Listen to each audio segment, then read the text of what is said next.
자, 볼게요. 우리 지구 개라는 게 나오는데, 이 개라고 하는 건 모임을 의미하는 말이에요.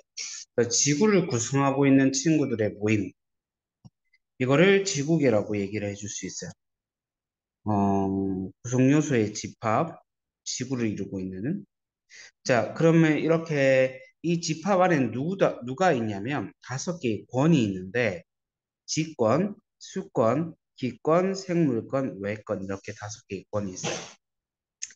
헷갈리면 안 되는 게 지권 우리가 디디고 있는 땅뿐만 아니라 지구 내부까지를 포함하는 거고 지권에서 생명체의 서식지를 제공해 주기도 하고요. 가장 큰 부피를 차지하고 있습니다. 외권을 제외한다면 그다음에 수권에서 헷갈리면 안 되는 건 빙하도 수권이다. 빙하 얼음도 수권이 된다.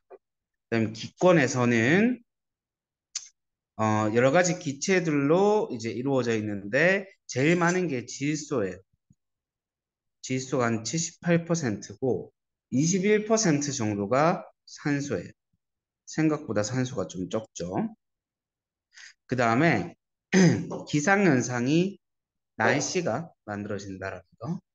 그 다음에 생물권. 생물권은 외권을 제외한다면 모든 권에 나누어져 있어요. 그럼 생각해 봅시다. 기권에 생물권이 뭐가 있을까? 생물체가 뭐가 있을까? 동물이나 식물, 사람, 그러니까 공기 중에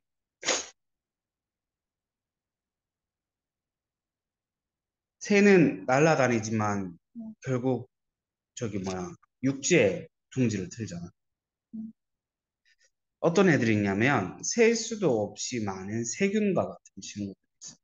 세균도 생명체이기 때문에 그러니까 모든 권 영역에 외권을 제외하고 생명체들이 이렇게 모여 살고 있다라는 내용이고요. 그 다음에 지구 내부를 볼 건데 지구 내부를 조사할 때는 직접적인 방법과 간접적인 방법이 있어요. 직접적인 방법은 땅을 파보는 거예요. 시추법. 그 다음에 안에 있는 물질이 나올 때까지 기다리는 거예요. 안에 있는 물질이 나오는 게 뭐냐면은 화산 분출물. 이걸 조사하는 거. 이 두 가지가 직접적인 방법인데 한계가 있어요. 우리가 땅 파서 들어가는데 지구 중심까지 땅 팔 수 있을까? 없거든. 한계가 있어요. 그래서 간접적인 조사 방법을 많이 써야 되는데 간접적인 조사 방법에 어떤 것들이 있냐면 지진파 분석. 우리가 과일, 수박 같은 거 잘 익었나 안 익었나 보려면 두드려 보는 거 있죠.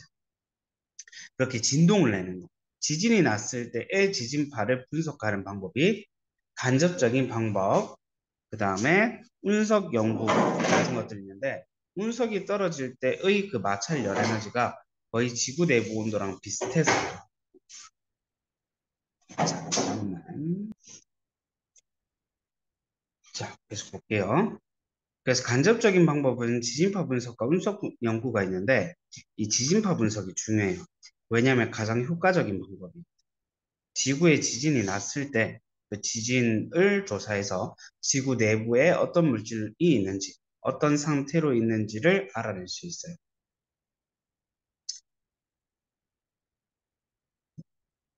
그래서 보면 지구 전체에서요.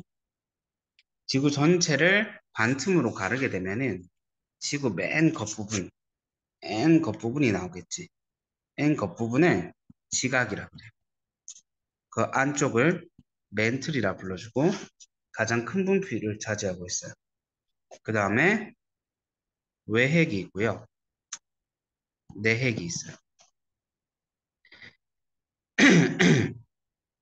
이렇게 나눌 수 있는 기준이 뭐였냐면 지진파가 속도가 이때 변해서 그래요.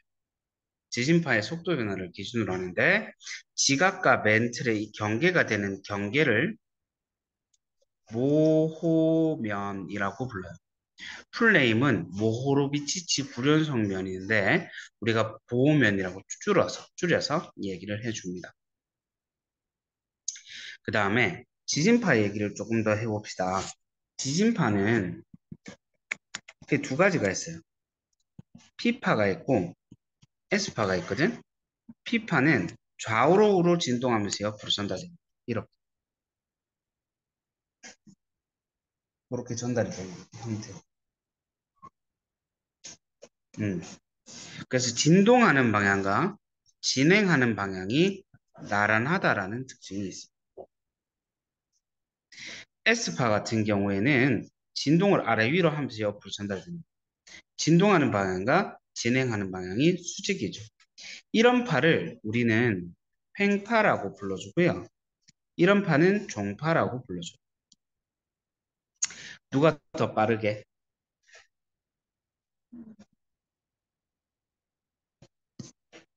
아래 위로. 얘가 더 빨라요. 종파가 더 빨라. B파. 한 3에서 4km/s 돼요. 1초에서 3에서 4km. 얘는 7에서 8km/s 정도 돼요. 1초에 7에서 8km 정도 돼요. 두 배가 더 빠르죠.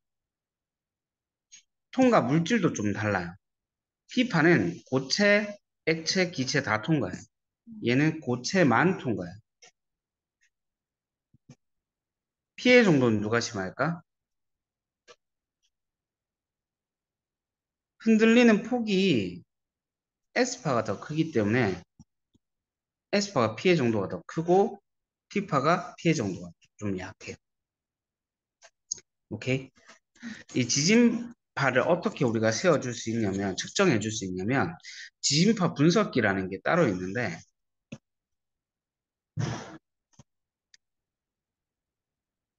이렇게 두루마리 종이가 있고요. 펜 촉이 있어요.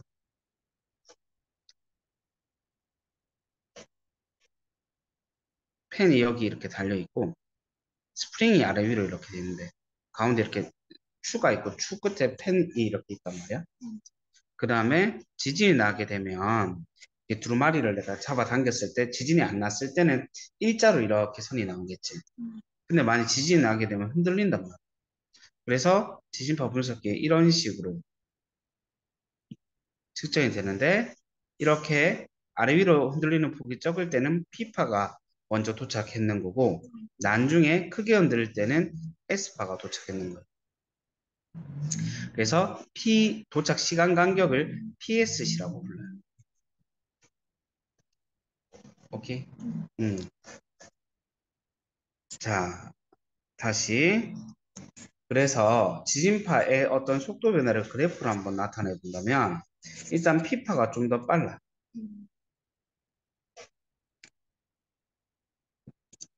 이게 P파야. S파 같은 경우에는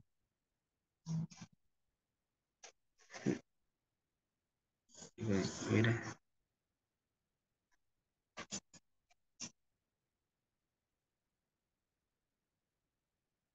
여기에서 끝나버려. 우리가 층을 나누는다면 속도 변화를 기준으로 이렇게 나눌 수 있겠지. 여기가 지각, 여기가 멘틀, 외핵, 내핵인데 지각에서 멘틀로 넘어갈 때 속도가 둘 다 빨라졌지. 왜? 통과 물질이 달라져서. 그 다음 멘틀에서 외핵으로 넘어갈 때 속도가 뚝 떨어지거나 아예 통과가 안 됐지. 왜냐면 고체, 액체, 기체 중에 어디서 제일 빠르냐면 고체에서 제일 빠르거든. 통과 물질이 액체가 되었기 때문에 통과를 못한 거고 통과 물질이 액체가 되었기 때문에 속도가 이렇게 줄어듭니다. 오케이? 기체일 수도 있는데 기체면 이제 다 무너져 내렸겠지 지구 전체가. 그래서 이렇게 P파와 S파가 그래프로 그려질 수 있다라는. 그래서 지구 내부를 분석해 본 결과 지각, 멘틀, 외핵, 내핵 이렇게 나눠지고 외핵은 액체로 추정하고 있다. 왜? P파의 속도가 줄었기도 했고 S파가 통과하지 못했기 때문에. 근데 내핵은 다시 고체야. 왜냐면 속도가 다시 빨라졌어. 오케이? 음. 그래서 잠시만.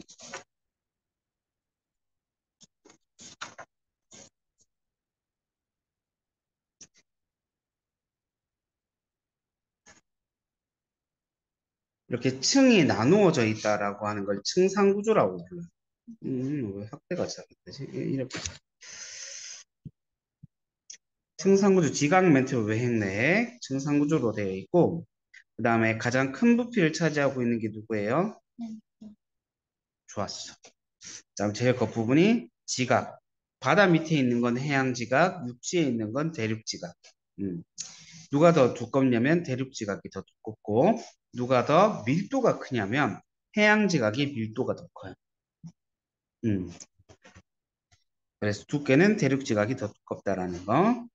그 다음에 지각은 대륙 지각은 화강암질암석으로 되어 있고 해양 지각이 현무암질암석으로 되어 있어요. 밀도가 더 누가 더 크냐면 현무암질이 더 크거든요. 둘이 부딪히면 대륙 지각 밑으로 해양 지각이 내려가는 거예요. 밀도가 더 크기 때문에. 외액은 액체 상태로 추정하고 있고 내액은 고체인데 둘 다 철과 니켈과 같은 무거운 물질로 원소로 이루어져 있어요. 금속 원소거든. 이건 지구가 제일 처음 만들어졌을 때 마그마 바다 상태였는데 마그마 상태에서 무거운 게 깔아앉아서 지구 내부로 들어갔기 때문에. 오케이? 하고 이런 것도 한 개 알아줘. 위로 많이 올라와 있잖아요. 그러니까 밑으로 많이 내려가 있어요.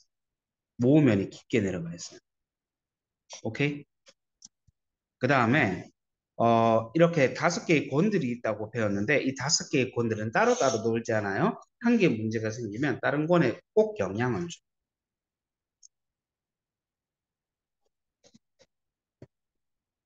태풍은 수권과 기권이 서로 영향을 주고받는 거고, 그다음에 파도가 쳐서 이렇게 이제 육지를 깎는 거, 이것도 수권과 지권이 서로 영향을 주고받는 거.